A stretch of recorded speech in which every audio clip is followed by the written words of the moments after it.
सांख्य कारिका कक्षा 13।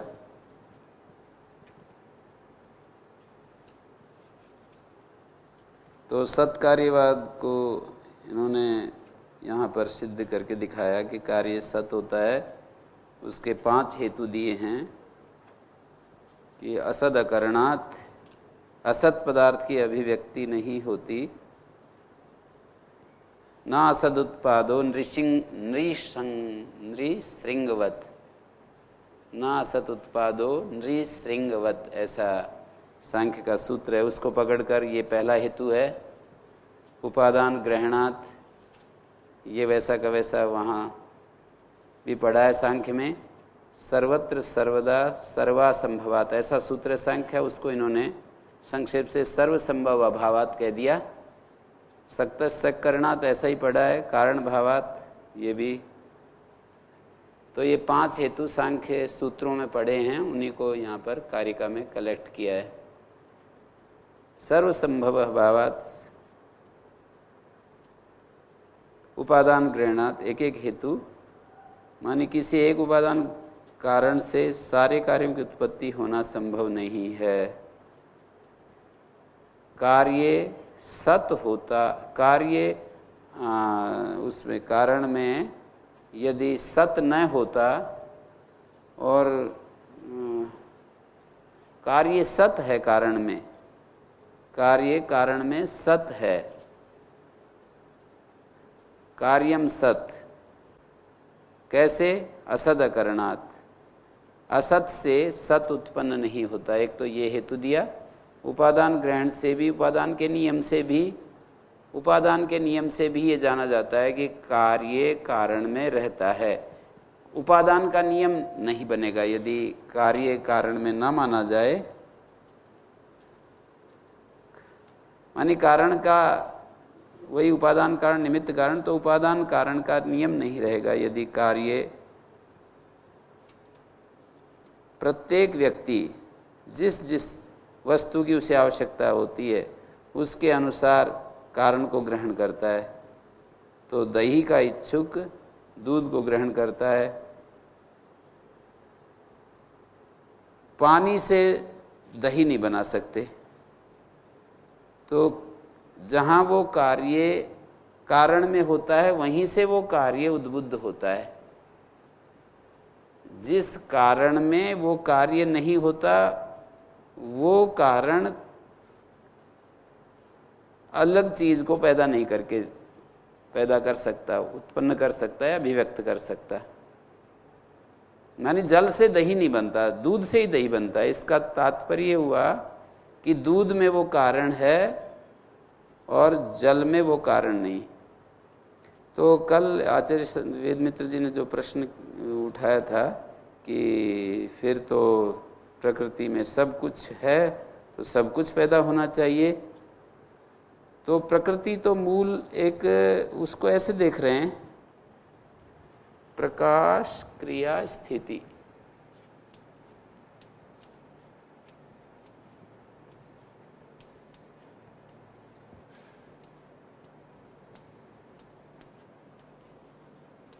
ये जो है, ये मूल कारण है वो प्रकाश क्रिया स्थिति। और सत्वादि जो है, सत्व रजस और तमस,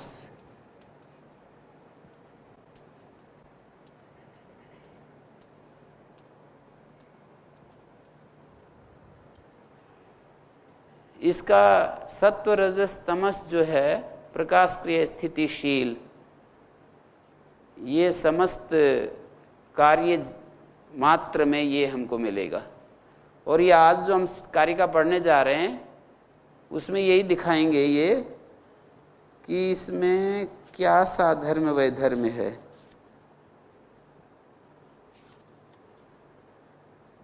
व्यक्त और अव्यक्त से के भिन्न भिन्न कुछ धर्म होते हैं, वो हमको ध्यान देने पड़ते हैं। अभी कुछ कारिकाओं में ये दिखाएंगे कुछ साधर्म है, कारण और कार्य में कुछ वैधर्म भी होता है, कार्य में कुछ अतिरिक्त भी हो जाता है। कारण में मूलतः वो चीज है जब इस सत्वरज तमस की दृष्टि से देखेंगे कि ये समस्त इस दृश्य का कारण है, तो इसमें ये धर्म हम देख रहे हैं कि प्रकाश क्रिया स्थिति। इसी बात को तीसरे पाद के 44 नंबर सूत्र में अन्वय शब्द से कहा है। अन्वय योग दर्शन के 3:44 में अन्वय शब्द से कहा कि समस्त सत्वरजतम प्रकाश क्रिया स्थिति ये अन्वित रहती है कार्य मात्र में, पर चूंकि इसका जो परिणाम आगे होते होते विरूप परिणाम भी होते जाते हैं, विरूप परिणाम होते होते फिर हम ये नहीं कह सकते कि जैसे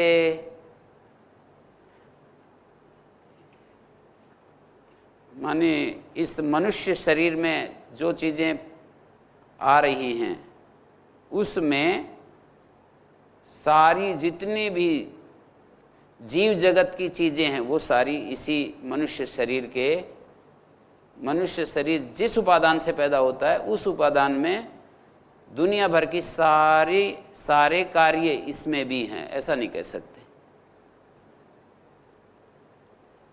जितने भी प्राणी शरीर हैं उन शरीरों का जो कारण है वो अलग अलग हो जाता है। भैंस के शरीर का कारण अलग, गाय के शरीर का कारण अलग, मनुष्य के शरीर का कारण अलग, पौधे के शरीर का कारण अलग। हाँ, प्रकाश क्रिया स्थिति ये तीनों हर कार्य में मिलेगी, हर कार्य में, चाहे वो प्रत्यक्ष है चाहे परोक्ष है। माने महत में भी मिलेगा और अहंकार में भी और मन में भी, इंद्रियों में भी, तन्मात्र में भी, स्थूल भूत में भी, और स्थूल भूत से आगे जो निर्मित ये जो हमारी प्रक्रिया चल रही है इस समय, स्थूल भूत से आगे जो ये जो दृश्य जगत चल रहा है उसमें भी प्रकाश क्रिया स्थिति ये तो अन्वित मिलेगी, पर आगे फिर ये बढ़ते चले जाते हैं। जैसे अहंकार में सारी चीज़ें आगे इस जगत की नहीं, अहंकार जिनका वो कारण बनता है अर्थात मन और इंद्रियों का या सूक्ष्म भूतों का, तो सूक्ष्म भूत और मन इंद्रियां ये इसमें हैं। आगे कुछ डिफर होता, अलग होता जाता है, कुछ उसमें भेद होता जाता है। जैसे तन्मात्र से स्थूल भूत बने, स्थूल भूत भी तत्वात्मक जो भूत हैं उसमें सब कुछ नहीं है।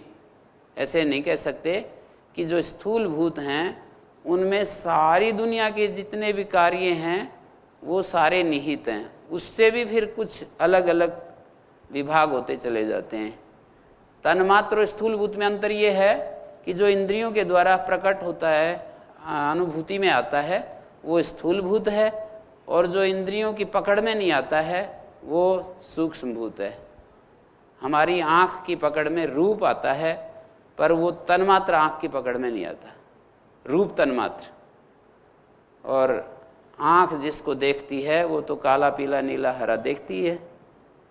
ओम गुरु जी, ये प्रकाश स्थिति क्रिया किस रूप में देखते हैं हम? प्रकाश माने ज्ञान, और ज्ञान के दो रूप हैं, ज्ञेय और ज्ञान साधन। प्रकाश माने ज्ञान, ज्ञेय और ज्ञान साधन।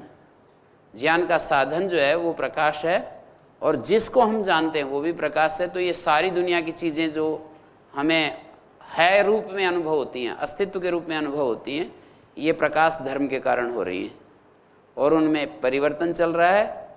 और परिवर्तन और जो प्रकाश है इन दोनों को रोक भी रहा है कोई चीज़, कोई इन दोनों को रुकावट भी पैदा कर रहा है। कोई ऐसा तत्व है जो प्रकाश और क्रिया को विघ्नित कर रहा है, प्रकाश और क्रिया को निरंतर नहीं, प्रकाश और क्रिया में ब्रेक डाल रहा है, विघ्नित कर रहा है। ऐसा एक तत्व है इस अस्तित्व में। ये तीन चीज़ें, तीन धर्म कह सकते हैं।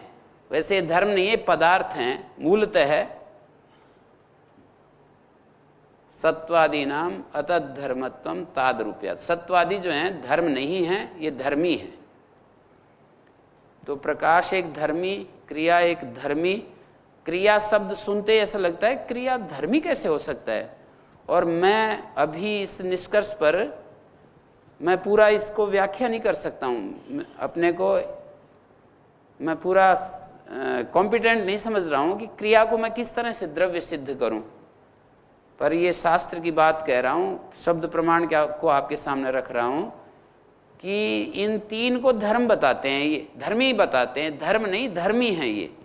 सत्व, रज और तम, ये जो तीन चीजें हैं, और उसमें एक स्वभाव, एक धर्मी का स्वभाव है प्रकाश, मानी एक ही चीज है, उसके तीन अंग हैं, एक ही चीज है उसके तीन अंग हैं। एक तो प्रकाश स्वभाव है, उस एक हिस्से का नाम प्रकाश, दूसरे हिस्से का नाम क्रिया, और तीसरे हिस्से का नाम क्रिया और प्रकाश को रोकने वाली चीज, स्थिति।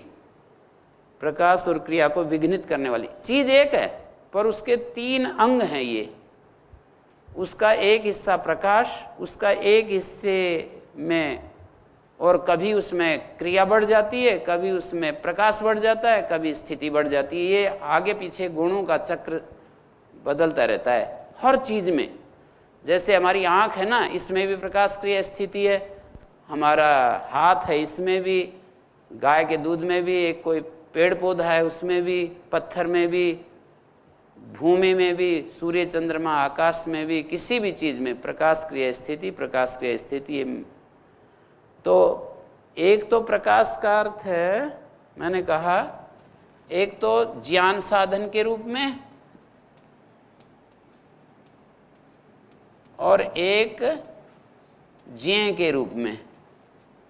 अब ये जो तन्मात्र और स्थूलभूत है ना, और जो हमारी कर्मेंद्रियां हैं, उसमें ज्ञेयता की प्रधानता है। प्रकाश का जो ज्ञेय रूप है वो हमारे पकड़ में आता है, मतलब वो ज्ञेय रूप प्रकट हो गया है, अभिव्यक्त हो गया है। और जो हमारी बुद्धि और अहंकार और मन है और ज्ञानेंद्रियां, इनमें ज्ञान साधनता प्रमुख रूप में रहती है। माने प्रकाश दो रूपों में, इस दृश्य में जो सत्व रज तम तीन बात बतलाई, तो तीन बातों में जो प्रकाश जो है वो प्रकाश ज्ञान साधन, ज्ञान का साधन और ज्ञेय, इन दो रूपों में हमारे सामने अभिव्यक्त होता है। तो बुद्धि में, अहंकार में, मन में और ज्ञान इंद्रियों में, तो वो ज्ञान साधन के रूप में वही प्रकाश, और जब वो नीचे तन्मात्र और स्थूल भूत में आता है तो वही ज्ञेय का रूप, या कर्मेंद्रियों में ज्ञेय का रूप, या प्राण तत्व में भी, प्राण तत्व में भी ज्ञेय का रूप धारण किए हुए होता है। ज्ञान साधन और ज्ञेय को आप थोड़ा विचार करना, ये आपके सामने बात रखिए। गुरुजी जी, एक तो हमने ये माना कि सत्वरजतम अर्थात प्रकाश क्रिया स्थिति, जो भी ये स्थिति रही, और इसमें सींग नहीं है, ऐसा यदि हम मानते हैं जी, तो फिर गाय के सींग जो आता है जी, अभी तो मनुष्य के सींग के बारे में नहीं पूछ रहा, गाय के सींग के बारे में पूछ रहा जी। वो गाय के सींग जो आ गया है, ये फिर यहाँ तो था नहीं, तो फिर उत्पत्ति बात की ओर फिर चली जाएगी। क्योंकि बेशक गाय के सिर पर सींग था, वो बाद में उग गया, आ गया, किंतु सत्वरजतम या प्रकाश क्रिया स्थिति जिनको भी हम कह रहे हैं, यहाँ तो वो नहीं था।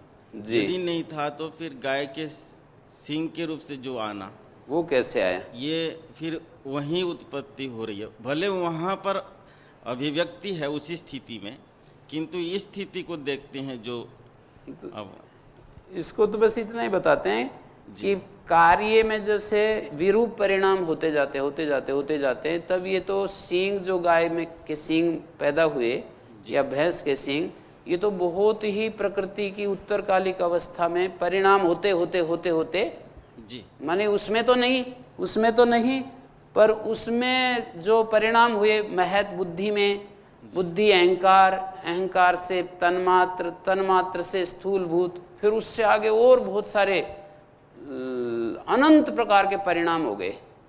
जी, जो पूर्वकालिक परिणामी स्थिति है वहाँ पर सींग नहीं था, परवर्ती कालिक जो परिणाम स्थिति है वहाँ यदि आया, ये मानते हैं, तो फिर उत्पत्ति बात नहीं, मैं ये उसको बस इतना ही समझने की बात करनी पड़ेगी कि उसमें जो परिणाम होता है उसमें कारण वही, बिल्कुल कारण वही रहे, तब तो वो कार्य ही क्या हुआ। कार्य में कारण से कुछ अलग विशेषता भी आ जाती है, थोड़ी सी मेल मिलाप करके, पर एकदम अलग नहीं होती है।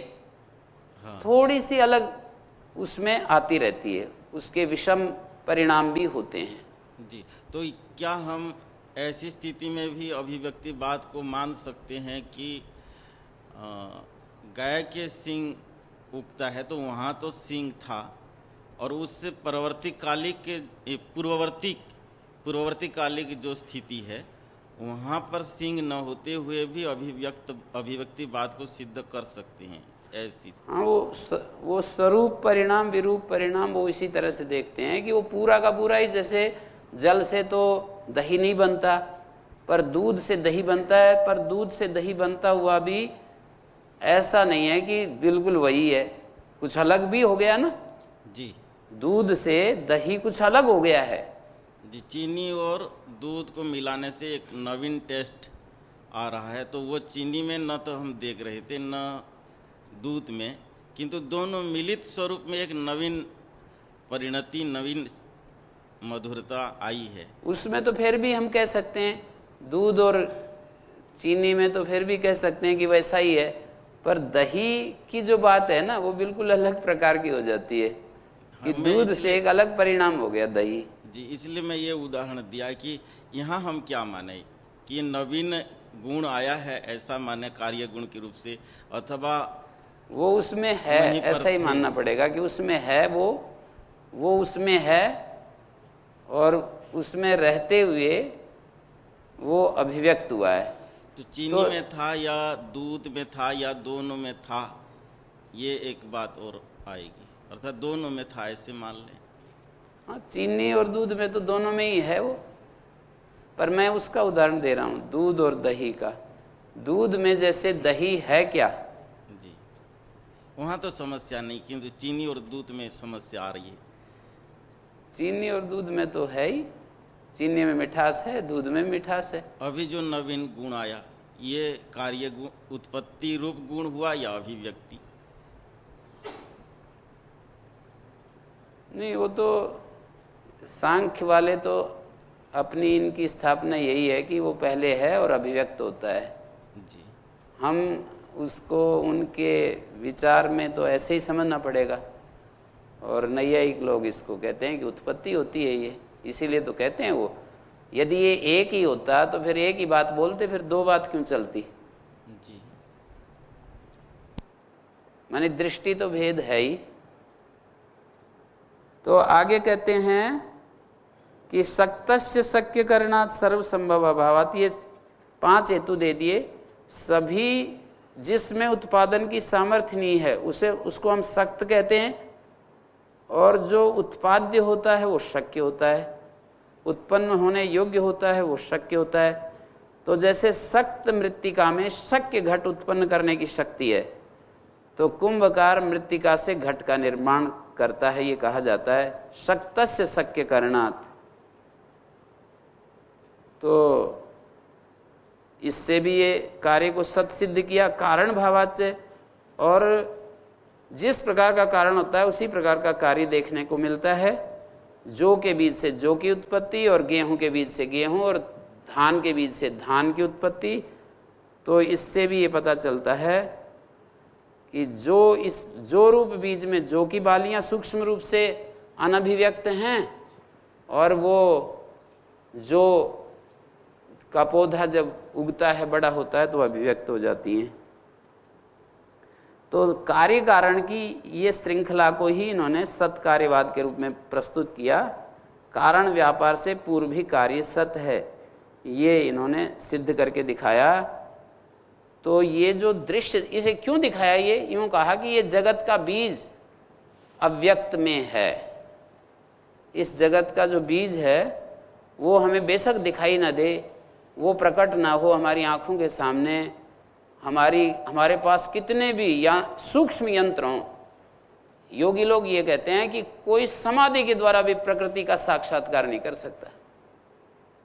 ये उनकी स्थापना है योगियों की कि समाधि के द्वारा भी उसको नहीं। कैसे जानते हैं? ये तो अनुमान प्रमाण से ही जानने योग्य चीज है। कभी कभी कहते हैं कि अनुमान प्रमाण से कोई चीज जानी जाती है, कोई चीज शब्द प्रमाण से ही जानी जाती है, कोई कई कई प्रमाणों से भी जानी जाती है। ये लोग, आप लोग पढ़ाइए न्याय दर्शन पढ़ते समय कि एक प्रमाण से ही कोई चीज जानी जाती है या कई प्रमाणों से। तो ये बताते हैं कभी कभी कई कई प्रमाणों से भी जानी जाती है, कभी कभी 2 प्रमाणों से जानी जाती है, कभी 3 प्रमाणों से जानी जाती है, कभी कभी कोई चीज एक एक प्रमाण से ही जानी जाती है। तो इस अव्यक्त प्रकृति के बारे में ये कहते हैं कि अव्यक्त प्रकृति का हम अनुमान ही करते हैं कार्य को देख करके कि इसका बीज, क्योंकि बिना कारण के कोई चीज होती नहीं है। ओम गुरुजी। हाँ गुरुजी, सत्कार्यवाद ऊपर जो इतने चर्चा हुई, तो ये जड़ पदार्थों में देखेंगे ना कि चेतनों में? जी जी, जड़ पदार्थों में। जी जी। तो एक दृष्टांत आपने सुनाए थे कि हमारे अंदर सारे ज्ञान है वो निमित्त पाकर प्रकट होता है जी। तो उसको अपन कैसे समझेंगे? नहीं, वो तो निमित्त कारण, तो अब भी बोल रहा हूँ, निमित्त के बिना उपादान तो कुछ भी नहीं कर सकता है। वो तो मैं अब भी बोल रहा हूँ कि निमित्त के बिना, चेतन आत्मा निमित्त है और उपादान जो प्रकृति है उस निमित्त से ही इस प्रकृति में परिणाम शुरू होते हैं। जो हमारे अंदर सब ज्ञान है वो ज्ञान मतलब जो ज्ञान किसमें? ज्ञान किसमें? ज्ञान का जो आधार है ना जी, वो ज्ञान का आधार अब 2 तरह का ज्ञान होता है। जैसे मैं आपको जान रहा हूँ, ये ज्ञान आत्मा में नहीं बुद्धि में जाकर स्टोर होता है, और मेरी आत्मा ज्ञान स्वरूप है, सूर्य की तरह प्रकाश स्वरूप है। ये एक ज्ञान रूपता है। ज्ञान को समझने के लिए मानिए मेरी आत्मा ज्ञान रूप है, चिन्मय रूप है, और एक में इंद्रियों के और बुद्धि के और मन के संयोग से मेरे को बोध होता है। वो उत्पाद विनाशी है, उत्पन्न होता है चला जाता है, उत्पन्न होता है चला जाता है, संस्कार रूप में रहता रहता है। लेकिन वो ज्ञान तो जैसे मैं अब आपको जान रहा हूँ ना, क्षण क्षण में जान रहा हूँ, और मैं इधर देखा, अब उस क्षण में आपको नहीं जान रहा हूँ। ये देखी ना मैं उस समय पुस्तक को, तो पुस्तक ज्ञान रूप में मेरे बुद्धि में आएगी। तो ये वाला जो ज्ञान है ये तो उत्पन्न होता है नष्ट होता है, उत्पन्न होता है नष्ट होता है, उसका संस्कार एक अलग बात है। लेकिन ये इसका जो आधार है वो तो बुद्धि है। और जो चिन्मय तत्व है ना, वो जो इंद्रिय कर्ण निरपेक्ष रूप में जो ज्ञान स्वरूप है, हमारी एक तो बुद्धि और मन की और इंद्रियों की सहायता से ज्ञान होता है। एक इनको हटा दो, करणों को हटा दो, सारे करणों को हटा दो, फिर जो एक ज्ञान रूपता शेष रहती है वो तो चेतन स्वरूप है। और चेतन बुद्धि से संयुक्त होकर के जो ज्ञान जानता है वो हमेशा प्राकृत ज्ञान बोलते हैं उसको। उसके लिए ये सत्व रजस तमस वाला जो प्रकाश की बात है ना वो कही जाती है। 2 स्थितियों को समझना पड़ेगा। जब हम वृत्तियों से परे जाकर के और शांत रूप में होते हैं तब हम अपने शुद्ध चिन्मय रूप में होते हैं, अपने स्वरूप में होते हैं। और जब वृत्तियों के संयोग से जब हम जानते हैं तो वो जो ज्ञान होता है वो तो हमेशा परिवर्तनशील ज्ञान होता है, हर क्षण क्षण में गुजरता है। वो एक एक क्षण में आगे बढ़ता रहता है, पिछले वाला हटता रहता है, नया नया आता रहता है। संस्कार तो बीच में रहते रहते हैं, बुद्धि में प्रिंट होते रहते हैं, क्योंकि बुद्धि हमारे 2 धर्मों को धारण करती है, एक दृश्य धर्म और एक अदृश्य धर्म। दृष्ट धर्म और अदृष्ट धर्म। जो वृत्ति रूप है वो दृष्ट धर्म है, और जो संस्कार रूप है वो अदृष्ट धर्म है। संस्कार के अनुकूल फिर दोबारा वृत्ति उठती हैं, वो फिर दृष्ट बन जाती है। दृष्ट धर्म फिर अपने उस रूप में चला जाता है, संस्कार रूप में। उस संस्कार रूप को धारण करने वाली तो ये हमारे पास जो एपरेटस है वो प्रकृति है। उस संयोगिक ज्ञान को धारण करने वाला जो यंत्र है हमारे पास, उसको एपरेटस कह सकते हो, वो बुद्धि है। जो मृत्यु से परे आपने बताया कि हमारा आत्मा शुद्ध चिन्मय स्वरूप में रहता है, किससे परे? मृत्यु से परे। मृत्यु? जी। मृत्यु से परे? मृत्यु कहाँ आ गई बीच में? वृत्तियों से परे। जी। आत्मा को यदि शुद्ध चिन्मय स्वरूप मानेंगे तो फिर वो मृत्यु नहीं, वृत्तियों से परे बोलिए। जी, मृत्यु से परे। मृत्यु नहीं, वृत्ति।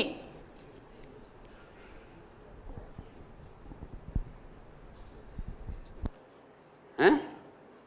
जो शब्द गलत सुन लिया मेरा। ओम गुरुजी, जैसे न्याय और सांख्य के अनुसार क्रिया का मूल कारण माना जाता है दोनों के मतों में। हैं? न्याय और सांख्य के अनुसार क्रिया का मूल कारण माना जाता है, कोई न कोई कारण क्रिया का मूल है। हाँ। तो जो मूल प्रकृति है उसका कारण निमित्त रूप परमात्मा माना जाता है, मूल प्रकृति के रूप में। बिल्कुल। तो इस अवस्था में उत्पत्ति ही परमात्मा के द्वारा वहाँ पे देखी जाएगी, अभिव्यक्ति तो फिर स्वतः कैसे वहाँ पे देखी जाएगी? उसमें तो कोई फर्क नहीं पड़ता ना। यदि आपको परमात्मा को बहुत ही ज्यादा आपकी भक्ति उछल रही है तो आप कह दो कि ये तो भगवान ने ही सब कुछ उत्पन्न कर रहा है वो अपने उससे, तो उसमें आप उत्पत्ति लगा दो। और आप यूं कहो कि परमात्मा निमित्त बन रहा है, भाई ये प्रकृति में से ही अभिव्यक्ति चल रही है, प्रकृति में ये क्रियाएं हो रही हैं उसकी उपस्थिति मात्र से, तो उसको आप अभिव्यक्ति कह दीजिए। उसमें भी, भक्ति में भी कह सकते हो आप अभिव्यक्ति। अभी भगवान ही कर रहा है तो अभिव्यक्त हो रही है, तो भी भगवान को ही। आस्तिक की जो भक्ति है वो इसी तरह से देखेगी ना, परमात्मा को ही श्रेय देगी सब रूपों में, सब तरह से, आगे पीछे।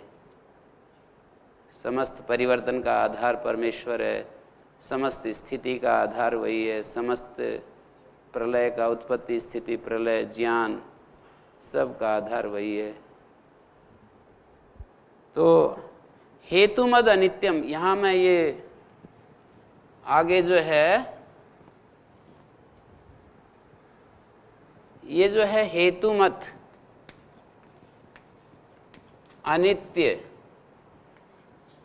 अव्यापी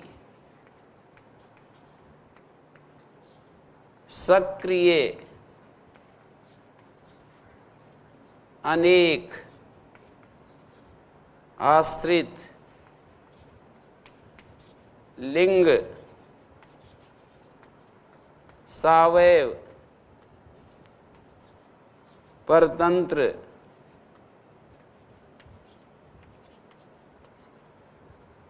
ये जो है ना, ये इन्होंने बताया कि ये व्यक्त के धर्म है।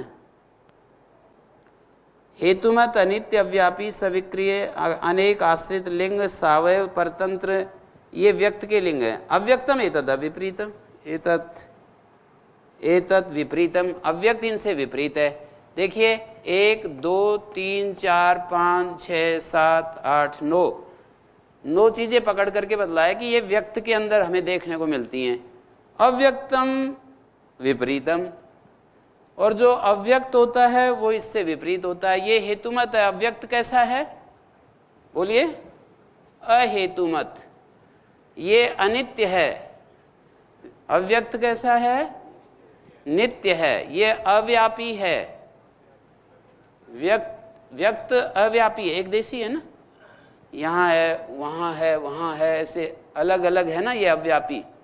और ये क्या है? व्यापी है। ये सक्रिय है, वो क्या है? निष्क्रिय है। ये अनेक है, वो क्या है? एक है। अव्यक्त एक है, इसलिए प्रकृति को एक और विभू कहते हैं ना। विभू तो ये यहाँ पर अव्यापी व्यापी, अनेक एक। ये आश्रित है, वो आश्रय है, वो किसी के आश्रित नहीं है, उसके ऊपर ये आश्रित है, प्रकृति के ऊपर ये आश्रित है। और जो प्रकृति है या अव्यक्त है वो अनाश्रित है, वो किसी के आश्रित नहीं है, किसी के ऊपर टिकी हुई नहीं है। ये लिंग है, वो अलिंग है। इसको लिंग कहते हैं। लीनम अर्थम गमयति लिंगम, छुपे हुए अर्थ को ये बोध कराती है। ये जो दृश्य है ना, अपने छिपे हुए अर्थ का संकेत करता है। और अलिंग तो किसी का अर्थ का संकेत करने की बात ही नहीं। ये सावयव है, वो निर्वयव है, निरवयव। ये परतंत्र है, वो स्वतंत्र है। तो इस कारिका में यही बतलाया कि ये व्यक्त के धर्म है। व्यक्तम विपरीतम अव्यक्तम, इनसे विपरीत जो है अव्यक्त है। ओ